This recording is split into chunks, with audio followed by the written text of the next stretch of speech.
why are we recommending that people look at FormsViewer? Well, obviously, it's kind of surprising, but there is no other like 100% migratable conversion path out there today. It's kind of, we thought Microsoft would at least provide a migration path to Power Apps or to one of these new technologies, but they haven't. And none of the other providers have either. K2, Nintex, RDEV, PDF, ShareForms, you name it. We've gone through all the different technologies out there. We've done webinars on them in the past, and nobody decided to do a migration path to support Forms as is, which is shocking given the number of forms in production in the US alone. Microsoft estimates over 100 million XSNs, those are form templates, have been developed and have been used in the US alone. And we're looking at now an end of life of InfoPath in 2025. Nobody else has any kind of a migration path, so those forms will all have to be recreated, and that's a significant cost.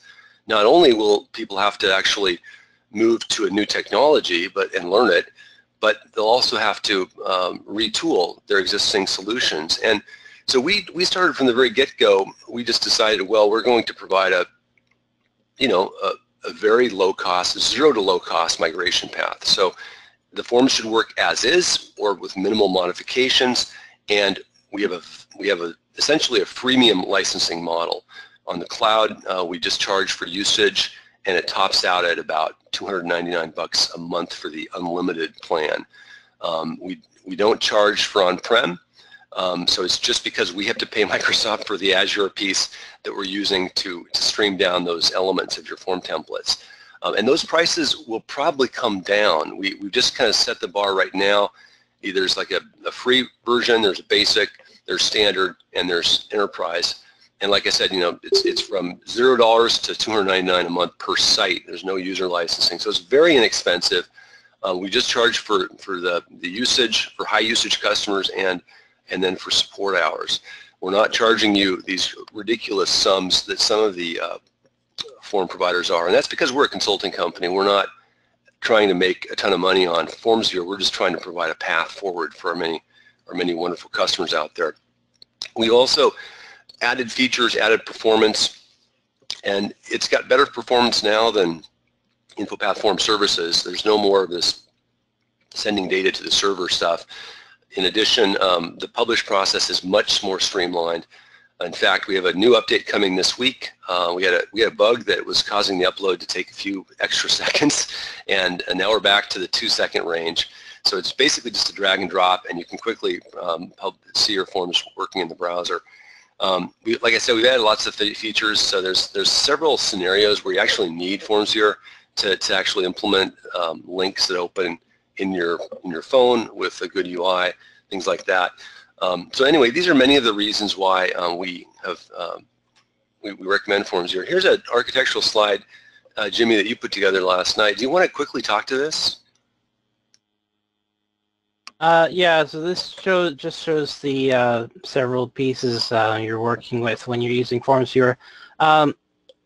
Basically, what you would be interacting with is the part in the bottom middle of your web browser.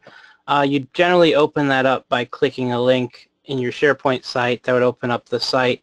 As you can see in the address bar, the site, the app itself resides on qfs.formsco.com, which is that machine in the top middle, Qdabra Form Services server, which is our server in Azure.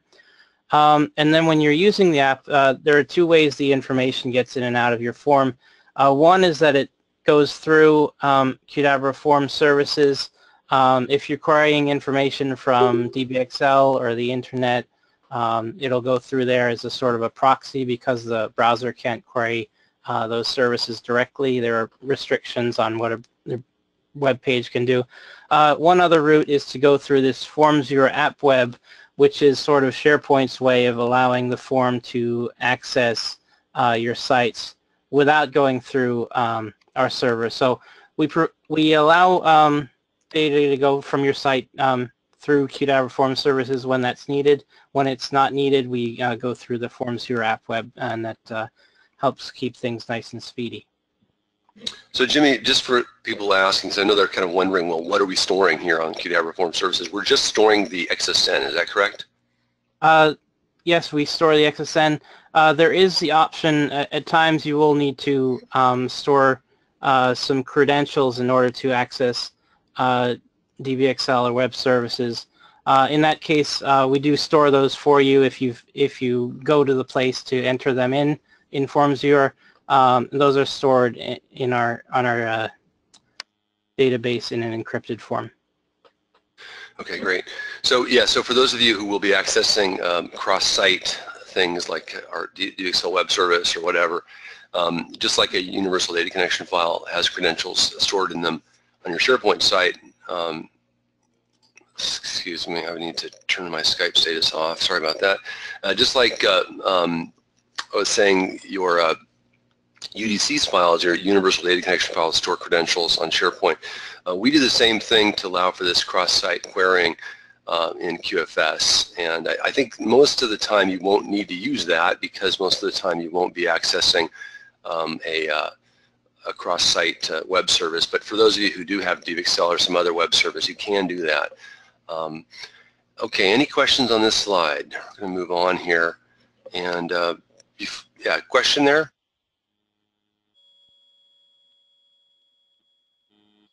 Okay, it doesn't look like there's a question. I'm just going to set my Skype status here to do not disturb so I don't get a pop-up like that again. So let's talk about the revision history. So we've been working, like I said, on FormsViewer now for quite a long time. We have a new release coming out this week. We've been releasing it quite frequently this year. And you can see here, I think if I refresh this page, we'll get the right version history. We have a version 1, I think, was back in 2014.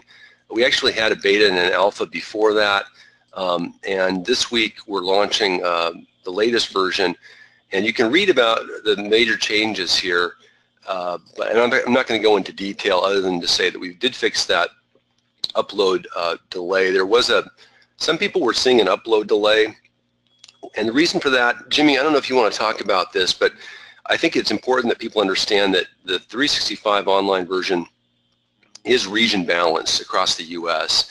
Do you want to talk about this issue that came up and kind of talk to the region balancing that we're doing as well?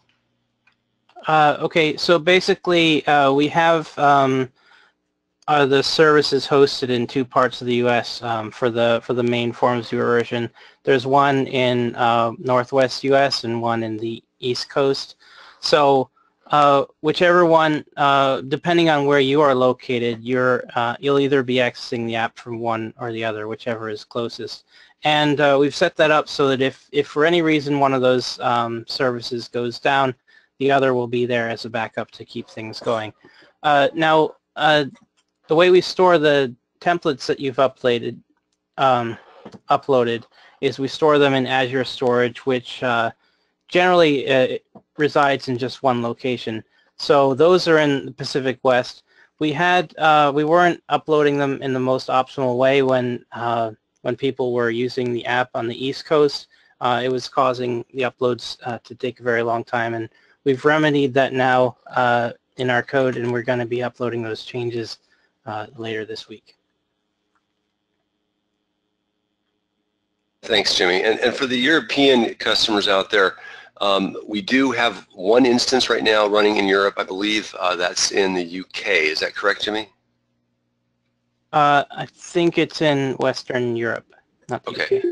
Not UK. Okay, so it's Western Europe. And we also have a Southeast Asia instance. I think we don't have that running right now because the only customers we have in Australia are running it on-prem right now, but we do anticipate firing that up pretty soon as well.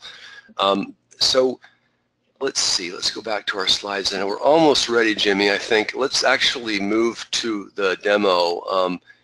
First of all, like I said, we've got these 4 different pieces we're covering today. What I'm going to do is I'm going to paste these links in the chat window. I believe we have updated these 2 documents. Jimmy, can you confirm that for me? Yes, that's correct. Okay, great. So people should be able to download these 2 documents. And this is going to be our first lab and our first demo. In fact, I'll go over the contents of these documents here in a minute. For right now, what I'm going to do is just switch to Jimmy's machine. I'm going to paste the links into the GoToMeeting. We will be sending out links also today, so you don't have to worry about downloading them right now. But for those of you who want to follow along and actually install or look at these documents while Jimmy is demoing, I'm going to paste these in right now. Thanks, Terry, for joining us. I see your chat now, finally. Jimmy, let's talk about what FormsViewer is, the what, the why, and so on. FormsViewer is our, we started working on it in 2013, believe it or not, and we've been designing it, developing it for now 3+ years, almost 4 years. It is a replacement path, a migration path for your InfoPath form services. So any forms that open the browser, we want to provide our many customers with a solution moving forward so they wouldn't have to depend on the waning support for InfoPath from Microsoft. It is a provider-hosted client app, so we're using the best practice with SharePoint. The logic doesn't run on the SharePoint front end. It runs in your browser. We also have a server piece that extracts different elements of the template to send down to the client, and we'll talk more about that in a second. It includes Kirill's commands. It doesn't actually have any sandbox code. It's all client-side. Here are a few of them. We have over 50 commands now, and so we've got missing features that we've decided to implement to make the forms more powerful. In addition, it is a SharePoint app, so you install it just like you would any SharePoint app, and we will be adding designer features in the near future. And you can either click apps for SharePoint in the sidebar or distribute apps for SharePoint. It'll take you to the same place.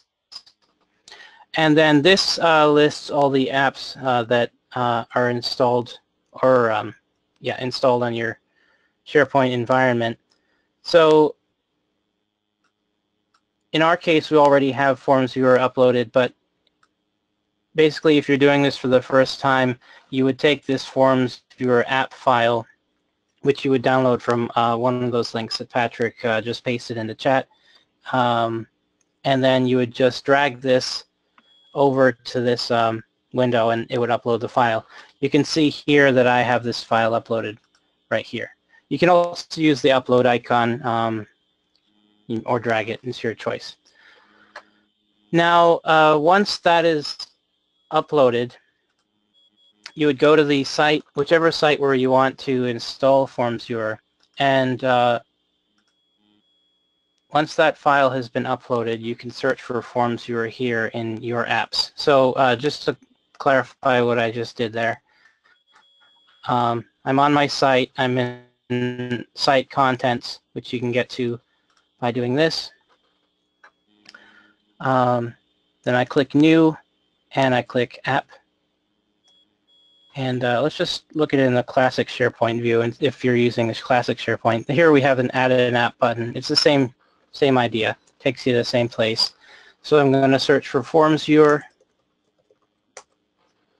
and there it is. I have a bunch of different FormsViewers. I'm going to use this, the plain one. And so if you're installing this for the first time, you might see a warning about you can't install this here. You click Details. The first time you upload it, there's a bit of an approval process to sort of request approval, then go back into the Admin Center and approve it, and then you can install it. So don't be surprised if you see that. There are instructions for going through that part in the documentation. Since it's already been approved in our case, in our site, it's not that thing is not going to show up here. So I'm just going to go ahead and install the app. Trust it. Okay, so now it's installing. That generally takes around 10 minutes to install. So while that's happening, I'm going to set up a form on my site. So this is the expense report that we love to demo. And this is included in the Getting Started package. It's also available in one of those links that Patrick put into chat there. So I'm just going to publish this form to this site. I'm going to get this URL here.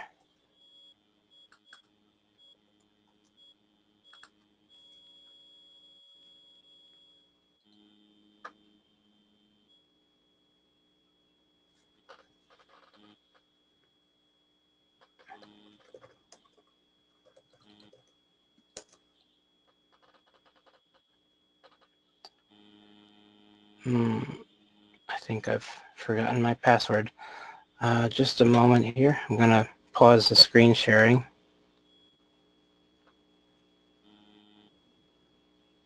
And while Jimmy's doing that, I'll just provide a little bit of a talk here. I'm going to go over the different ways you can have FormsViewer and InfoPath running side by side after Jimmy's demo. You don't necessarily have to publish your form to a form library. You can just upload it to FormsViewer if you want to open it and not save data to a form library. You could even actually have a scenario where you're not using the library at all for data content. You're using some other data repository like a database. Okay, Jimmy, you back? Yeah, I'm back. Okay, so I've logged into SharePoint. I'm going to publish this as a form library form. Going to create a new form library. Most of you are probably familiar with this process. Just going to call it expense report. Click Some of you next. may have noticed that Jimmy did not select the browser. Once again, we're going to be opening this with FormsViewer, so there's no need to have browser compatibility for these forms anymore because FormsViewer doesn't require the same level of browser compatibility as InfoPath Form Services. Right, Jimmy? That's correct. All right, so it has published.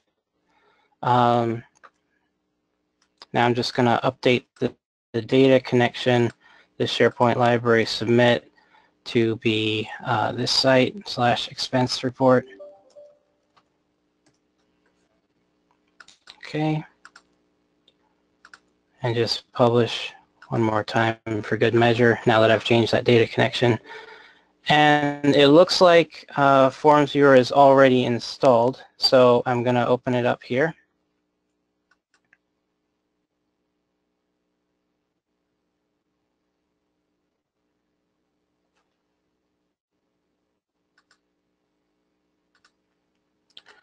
And we can see here in FormsViewer I've got a bunch of options. You'll only see the first two options if you have site collection admin permissions to the site, well, the site collection where it's being installed. So if you don't see all four of these options, that's what to look into. So I'm going to the Manage Templates section. I'm going to upload a new template. I'll call this Expense Report Training. And I want to just going to drag and drop this template, upload it, and there we go. And I can open the form just like that.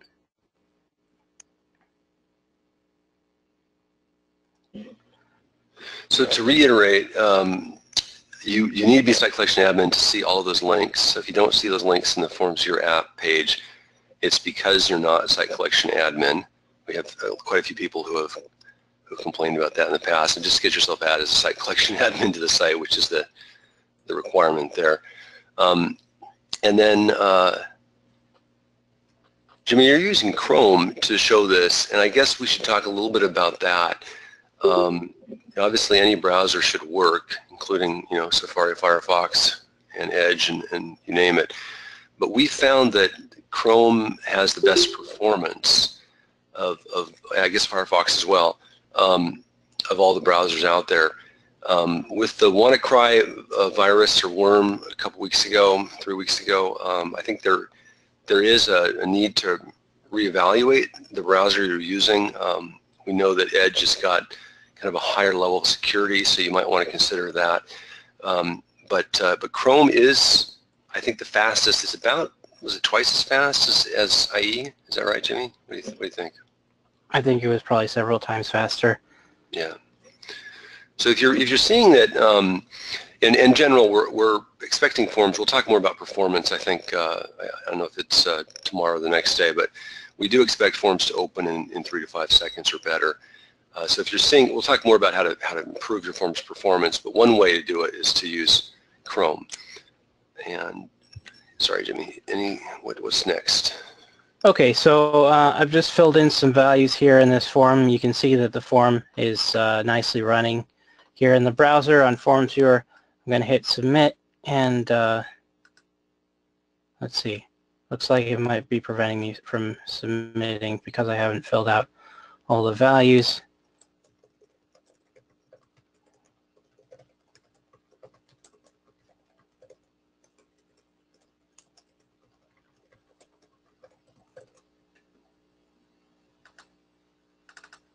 Let's just see what's on that submit button here.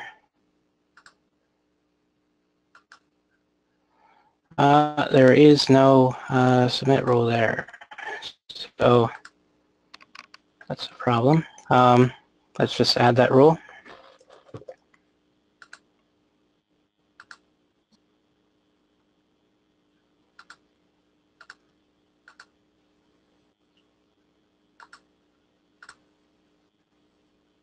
Yep. Sorry about that, everybody. So I'm going to save this, re-upload it.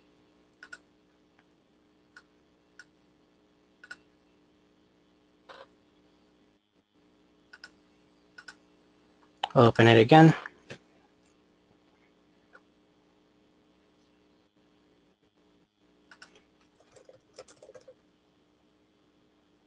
The nice things about having this little issue is showing you how fast it is to quickly just publish it or save it and upload it. The form has a few kind of weirdness, like the font sizing for the dates, and that's something that is, I think, form specific.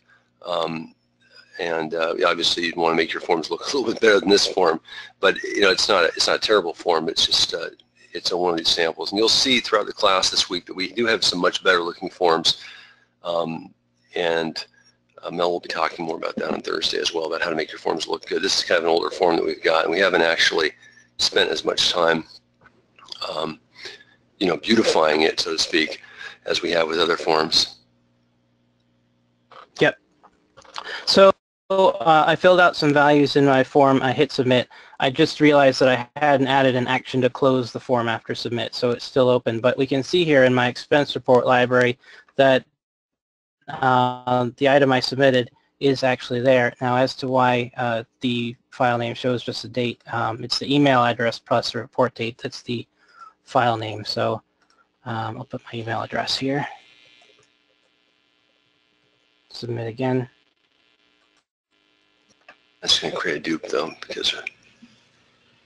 Yeah, generally you'd want your form to be a little robust regarding duplicates, but in this case, we have a nice file name and the original one I submitted.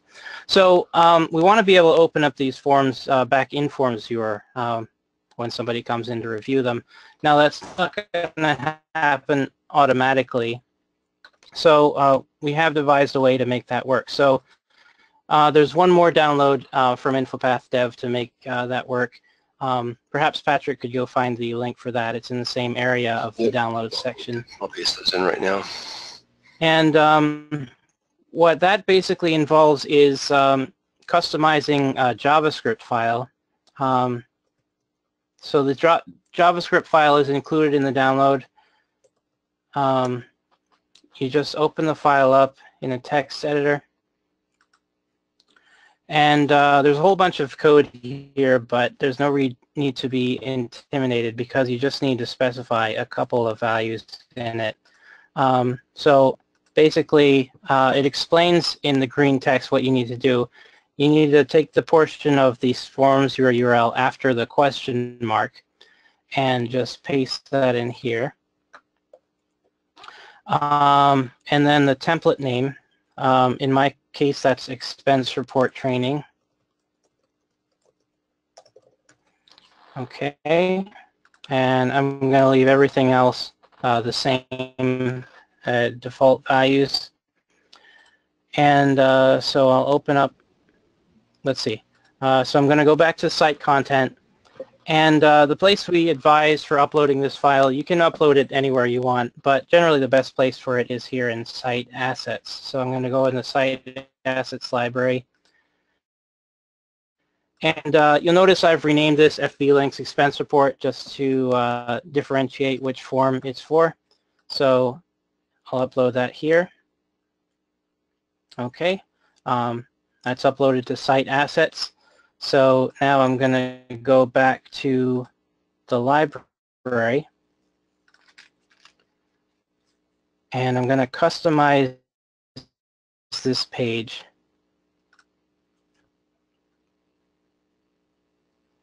And all of these steps are included in the document that is in the link I pasted into chat.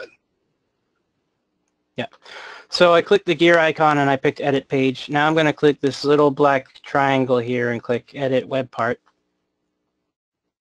And expand the miscellaneous box. And down here all the way at the bottom in this JS link box, I need to specify the location of that file. So this uses a special syntax for indicating its relative location. So tilde site, it basically represents the site. That's the part all the way up to this 270605. And then I uploaded it to the Site Assets library, so I'm going to put Site Assets there.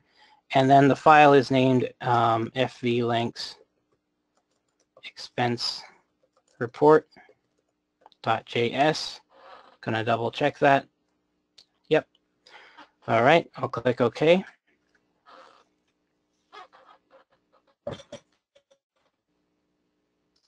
And I'll click Stop Editing. And now you'll notice that when I hover over any of these files, you can see that the address shown in the status bar at the bottom of the browser shows qfs.formsco.com, which is, again, the location of FormsViewer. Another thing that comes with this JavaScript file is that if you click this new icon here, that will also open up a new instance of the form, so you can fill out a new form that way. And so just to show that we can use this feature to reopen the submitted documents, I'm going to click this one. Opens up in FormsViewer. And then there we go. Here's my document with the information that I filled in. So that takes the whole process full circle to integrate your library with FormsViewer. That's great, Jimmy, and thank you so much for being online so late and for doing that demo. I really appreciate it. What Jimmy showed, just to recap, is within about 20 minutes of time here, he installed the app. He showed you how to install the app. He showed you how to upload the form to FormsViewer and then to configure the links in the library for that form. Any questions from anybody on this quick demo here? So it really is easy, and once again, you need to be a central admin for that first step and then a site collection admin for the second step, uploading the form. But for the, actually, once you've uploaded the form, I guess you need to be a site collection admin whenever you're changing the forms in FormsViewer. But hopefully you'll all have that, otherwise you wouldn't be here. So Jimmy, I know it's late there, and I really, once again, appreciate your time. So I don't expect you to stay on it much longer. I'm going to share up my screen and go back to the slides for a minute, and just quickly review what Jimmy did. This downloading the FormsViewer app file and installing it on your 365 site should take about 5 minutes, and then of course you're going to be adding your form to the FormsViewer app, a minute maybe. Now, one thing that Jimmy, in fact, Jimmy, if you're still there, I'm going to try to actually go to that site myself, and let's see if I can you paste a link into chat for me? Yep. I might have it, but I want to just verify that I'm a site collection admin on that site before you sign off, because I do want to show people the diagnostics tab real quick, and you can just paste it into Skype if you want. I'm pasting it into the, oh yeah, I'll paste it into Skype.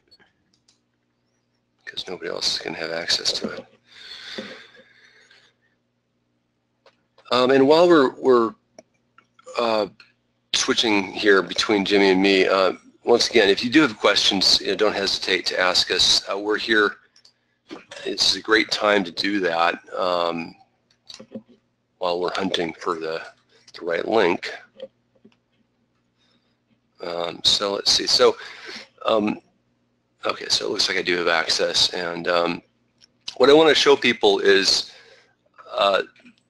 we have a lot of forms here. We've done a lot of testing and whatnot, but the form that Jimmy just uploaded is, which one is it, Jimmy? I forget here. He said it's expense report training. There's a space between it. Yeah. Yep. So here's the training one that he uploaded. Now, when you upload templates to FormsViewer, there's a diagnostics tab, and what that's going to give you is kind of a quick summary of your form template.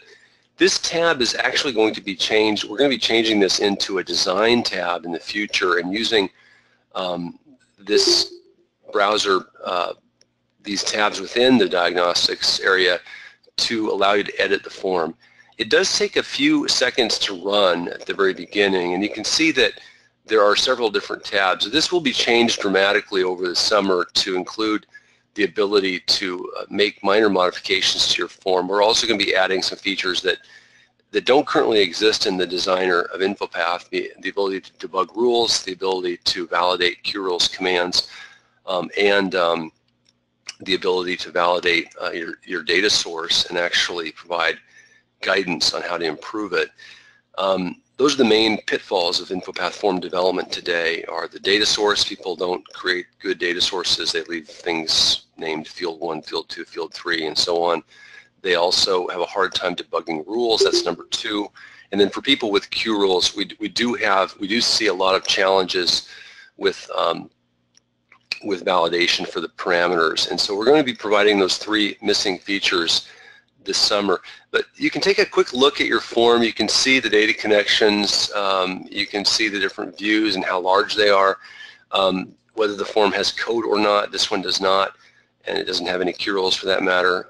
There are some promoted properties. There's a quick analysis of best practices. We'll be improving this as well. And then there's a migration analysis. And the thing that I want to kind of highlight here is that if you upload a form and run diagnostics, take a look at the migration analysis. That'll give you an idea of whether or not there's any issues with the form that need to be handled before you can roll it out. And looks like Jimmy left us. So anyway, any questions on that? So you're going to be running the diagnostics, and then you're going to be configuring your form library. And this whole process really should take maybe a half an hour. If there are issues with your form, we'll be talking about how to change those in a minute. There may be another hour or 2 needed to fix those issues and change the multi-select list boxes into something else. Okay, so we just went over this. Jimmy showed you how to upload the file, install it, and to upload your template or identify one that you already have, and set up the FormsViewer links. So we also configured the library to show you how to open the forms. So now I want to talk briefly about the different scenarios. So I think there's really 4 scenarios here that deserve mention. Obviously, number 1 is what you have today. You've got an InfoPath form library. If you don't have FormsViewer, then you don't have a migration plan. So really, we're focused on these other 3, 2, 3, and 4. The second scenario here is you've installed FormsViewer, but you haven't actually changed those links. So you're still using InfoPath to open the form. Now, one thing to point out here is if we go back to the site, I think if I click on the expense report, which I believe this is the one that Jimmy just modified, notice that on the ribbon here, if I select one of the items, let's see, I don't see it on the ribbon, but FormsViewer will show up here if I click on the right button, I believe. And I don't see it. There it is. So FormsViewer is, the icon has changed. I'm not sure why that icon is like it is, but if you don't install the FormsViewer links JavaScript thing to the page, if you don't do the edit page like Jimmy was showing, you can still open the forms by clicking on them, the files tab in the ribbon, and FormsViewer. And then the form will open. Well, let's see, there's a bug here. So I'm not sure, I guess we just created this new site, so I'm not going to try to debug this right now, but we'll get this fixed tomorrow. But you should be able to do this, to select the form and select and click on the FormsViewer link, and that's another way to open the form in FormsViewer.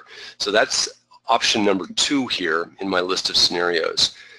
Why would you want to leave it like that? Well, you may want to sort of provide an on-ramp to people that are used to using InfoPath.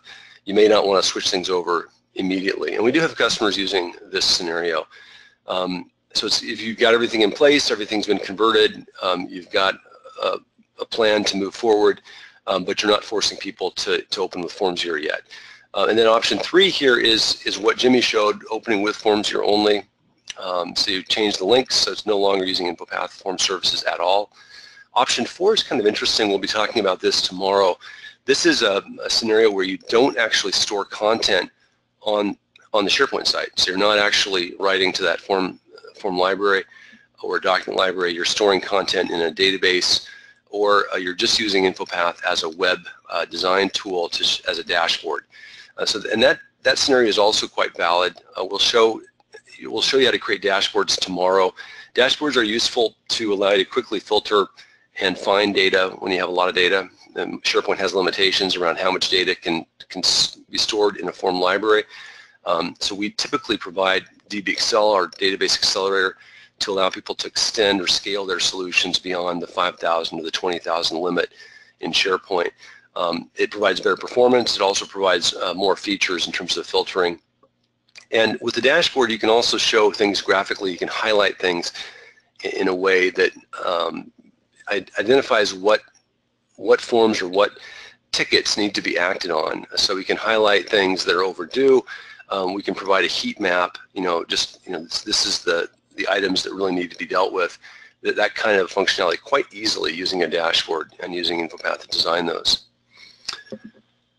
Okay, so I think we're going to take a quick 10-minute break, and then when we come back, we'll do a quick demo and discuss how to convert unsupported controls. We've already done a webinar on this, so if you want to look at that during the 10-minute break, great, or you can download the files. I'll paste these links into chat so you can download these. Any questions before we take the quick break?